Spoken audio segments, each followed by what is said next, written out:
So, a question for you. What do the Gospel of John, quantum physics, Pythagoras, and Jim Bain all have in common? Bear with me. Bear with me. What do they have in common? Our gospel today offers us a beautiful benediction of Jesus. This is the Sunday we celebrate the ascension of Jesus to heaven.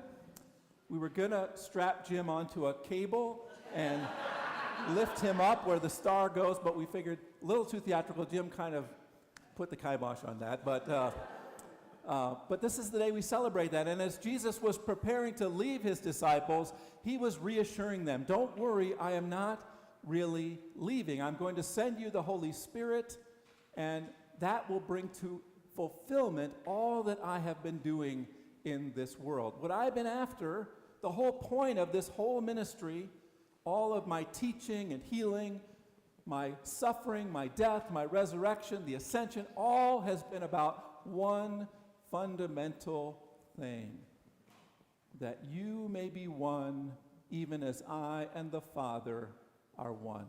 It's all about connection.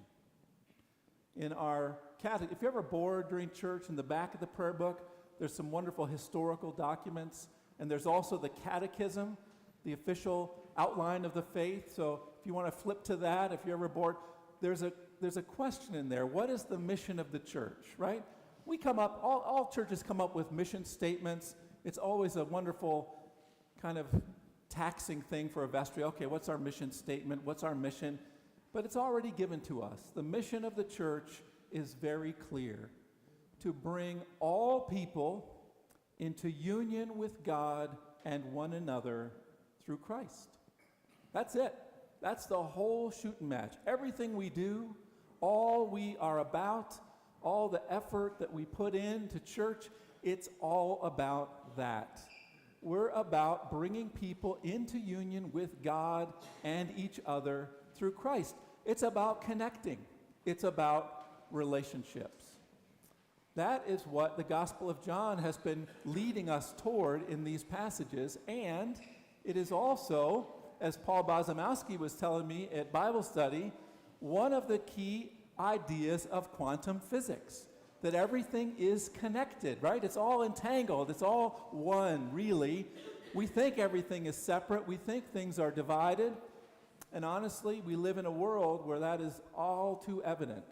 Divisiveness, division, separation of all types, racial, political, geographical, all kinds of ways we are tearing at each other. I don't know about you, but my heart keeps breaking as I see the ongoing violence that just never seems to end in Russia and Ukraine, in Gaza and Israel. And I think, will there never be an end to this? If you think about it, who is more connected, right? Russians and Ukrainians are basically the same people, if you go back far enough, right? It's the same people. If you think about it, Palestinians and Jews, basically the same people, if you go back far enough, same genetic material, and yet we have found ways to divide and hate each other. We are so darn good at that.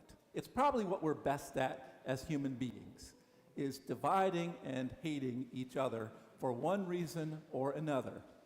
And that's why it's so important that we listen to the wisdom that Jesus is offering us today.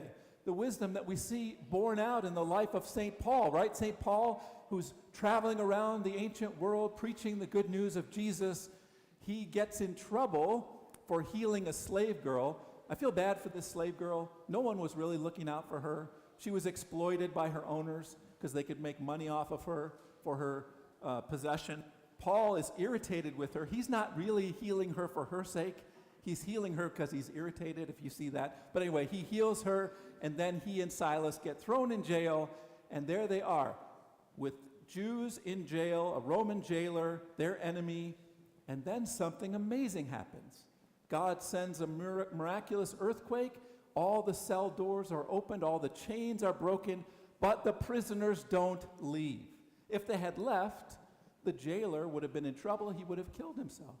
But instead, there is a marvelous transformation. Paul says, don't harm yourself, we're still here. And the jailer is brought to faith in God. What was divided is now united. He is baptized with his whole household, and enemies become friends. That is what God is trying to do in our lives and in the world. Quantum physics tells us that everything's connected. Physics in general, astronomy tells us that. You know, there's an old goofy thing that we're all made of stardust. Have you ever heard of that? Oh, we're all stardust. Isn't that nice and give you a warm fuzzy? Well, it turns out it's literally true. Every element on this earth was born inside of a star. All those elements were scattered when the stars exploded, and some of them coalesced into planets, and on those planets, some of those elements coalesced into us.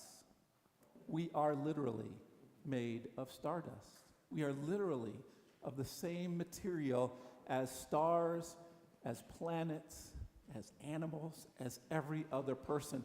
There is nothing truly that divides us, whether we look at that in terms of physics and astronomy or in terms of theology. Well, what about Pythagoras?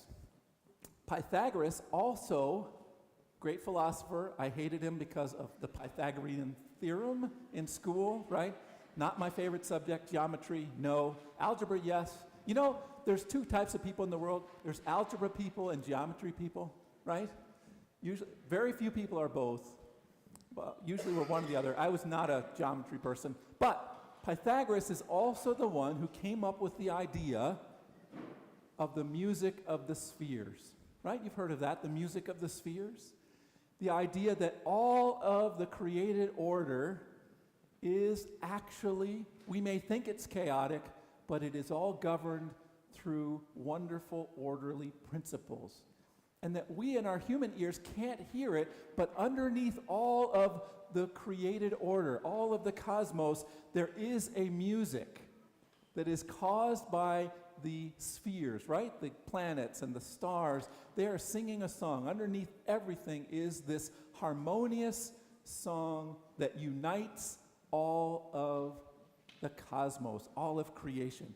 It is another way of getting at this same idea that we are all connected. Some people can pick up on that music of the spheres. One of them, a very young Jim Bain. Now, I'm going to get the details of this story wrong, but Jim was destined to be a musician, and not only a musician, but an organist. At the age of, I can't remember what age you told me, 8, 9, he subscribed to an organ building magazine, which, you know, as you do when you're 8 or 9. And he was so taken, he actually imagined how he would build his perfect organ. And so he wrote to the most famous organ company in America, which was called a Moeller Organ Company, and described the kind of organ that he was looking to purchase as an 8 or 9-year-old boy. Well, that didn't come across in the letter. And so one day, in the summertime, a man in a suit and a briefcase came knocking at the door. May I please speak to Mr. James Bain, who was in his shorts in the backyard playing, was brought into the house, and they had a lovely conversation. This salesman probably was dumbstruck. But he carefully went through all the specifications that Jim had wanted in this organ, and then after an hour or so went on his way back to the company. And you can imagine he probably had some great stories to tell when he got back to the office. Jim's career took him to the University of Michigan, where he became the protege of I would say the greatest organ teacher in America, Marilyn Mason. And Jim traveled with Marilyn, studied with her, was her page turner, played recitals, and his gift continued to be nurtured. All the while, what Jim was doing was listening to the music of the spheres and seeing how all of this is connected. The life of faith, the life of music, the life of community.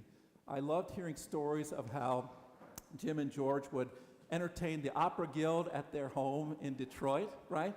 building community wherever they went. Well, we were blessed through a connection at St. Philip's when our former director of music, Evelyn Schutte, was leaving to take a full-time job at a Catholic church. She had heard that Jim was between jobs, let's say. We won't go into the gory details, but and encouraged him to talk to our interim priest at the time. And when he did, of course, she fell in love with him. And of course, he came to play one Sunday, and 9.5 years later, that one Sunday is coming to an end. So, but I can't imagine a more wonderful person to have had in our congregation to help us to connect our faith with music. I think about music in worship the way I think about music in movies. Have you ever watched when they're doing the making of movies and they take out the soundtrack and you're just watching the images? It loses all the magic, doesn't it? Without the music, there's no emotion. Without the music, we're not able to hear the music underneath, the music of the spheres. And so I'm just so grateful, Jim, and I speak, I'm sure, for all of us, for the ways in which you have given our worship that wonderful quality of music. Jim, you know, he's been playing organ for now about 150 years, something like that. But every single week, he has been here practicing. He has an organ in his house that he also practices on. There is probably no organist that I've worked with in my 33 years as a priest who practices more than Jim Bay. Does he have to? No. He could just phone it in and we would all be delighted. But it is the dedication and care that he puts into this, because for him, this is the way to connect to God and each other, to build a community in the choir, to help music build a community of worshipers, to put that beauty and love out into this broken world. That is what connects all of us. So see, I got there in the end. We got the Gospel of John, we got quantum physics, Pythagoras, and Jim Bain. And I pray that as we give thanks for his ministry here today, as we really meditate on the ministry of Jesus on this Ascension Sunday, that we are thinking of ways that we too can bear witness to our amazing God and find ways to bring unity where there has been division, harmony where there has been discord, and love above all where there has been hatred. That is our mission. That has always been our mission, and that continues to be our mission, to bring all people into unity with God and one another through Christ. May it be so. Amen.